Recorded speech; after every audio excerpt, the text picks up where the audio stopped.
Hi, we're back. We're in Chapter 3 now, and personally I think this is the most important chapter in your textbook, and probably the most important chapter if you're an accounting major, because we're going to learn in this chapter the terms debit and credit, and that's accounting language. And if you don't get the debit and credit correct, you'll understand what I mean in a minute. You'll never understand accounting. So let me start with listing the 6 categories that I talked about in Chapter 2. We have assets, liability, capital, drawing, revenue, and expenses. Those are the 6 categories that we're going to be using in our course. Now, in Chapter 2, when we read a transaction, we used columns, and we used plus and minus signs when we added a number in the column, or a minus sign when we subtracted a number from a column. Well, in Chapter 3, we do not use columns anymore. We're going to use what we call T accounts. And a T account, I drew it here for you, is the letter T. I'll make a simple one here for you. It's just a T. So we're going to use T accounts when we read a transaction, and we're going to put the money in the T account. Now the T account, the reason we use a T account is because it creates 2 sides. The vertical line creates a left side and a right side. So instead of calling it just the left-hand side or the right-hand side, we call it the debit side and the credit side. So the debit side is on the left. The credit side is on the right. That will always be, it never changes. Debit's on the left, credit is on the right. That's the first thing that you have to remember. That does not change. However you want to remember that, make a song up about it or something, but remember debit's on the left, credit's on the right. Now, you can see in the first T account that I drew here, the plus sign is on the debit side. The minus is on the credit side. The second T account I drew, I have the minus is on the debit side and the plus is on the credit side. The signs are different on the 2 T accounts. The names debit and credit remain the same. It's the signs that have changed. Now, years and years ago when I first started teaching, I realized that there are 3 of these categories that have the plus on the debit side, and the other 3 have the plus on the credit side. So I picked those apart. For instance, the assets, the drawing, and the expenses have the plus on the debit side.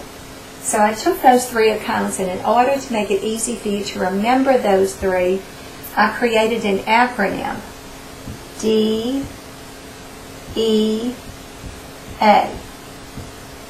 like the Drug Enforcement Agency. You know, you've heard of the DEA. It's in movies and everything. They say the DEA. It's a Drug Enforcement Agency. But except this DEA doesn't mean Drug Enforcement Agency. Make the E a little better for you there. It means the D is for the drawing account, the E is for the expenses, and the A is for the assets. So the DEA accounts, those 3, have the plus on the debit side. And I did the drawing first because it starts with a D. So the drawing, expenses, assets, the DEA account, debit is the plus. I'll explain to you about the balance side in a minute. The other 3 would be the liabilities, the capital, and the revenue. So I took those 3 initials, and all I could think of at that time was CLEAR, C-L-R, an abbreviation for clear. Or there's a cleaner now that's advertised called calcium, lime, and rust. So whichever you want to remember, clear or calcium, lime, and rust. CLR. The C is the capital account, the L is the liability account, the R is the revenue account. So the CLR accounts, I did the C first because these have credit pluses. The C, the credit side, is the plus side for these three accounts. The debit is the minus. Now, the plus side is the balance side. What that means is that that's where your money is going to fall on the plus side if you have any money in that account. If you have money, it means it's there, it's positive. If it would fall on the minus side, that means you're lacking that much money, which this should never be.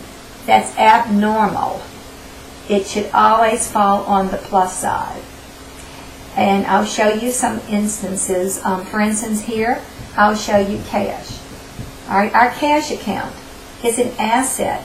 So I know that I'm going to put the plus on the debit side, and you can abbreviate debit DR and credit CR, and the minus. So before I start and put money in, I'm going to go up and find where my signs go. So if I invested $300 in my business, I went to the bank and put $300 in my cash account. The $300 would go here because I'm adding it to my cash account.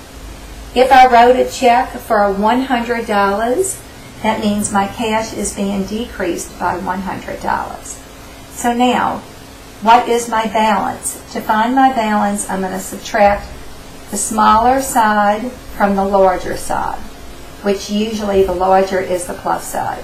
1 from 3 gives me a balance in this account now of $200. It ends up on your plus side.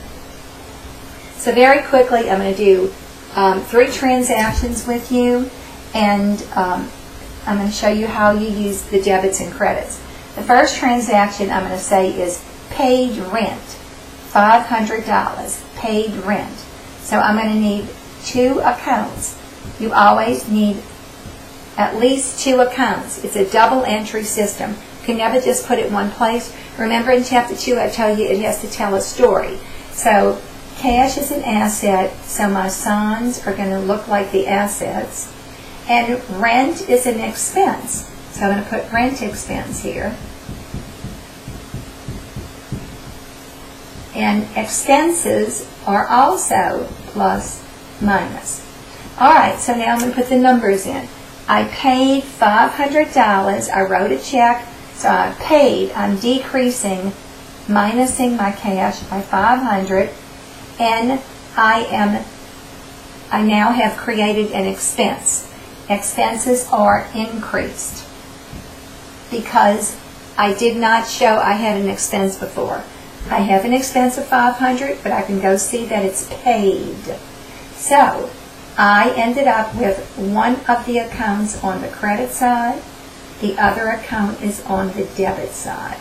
You always need a debit and a credit.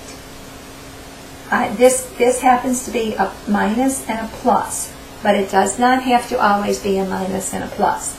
All right, now I'm going to do another one. Bought equipment on account. I'm buying equipment, so I'm going to need a T account for equipment. Equipment is an asset also, so I have a plus and a minus.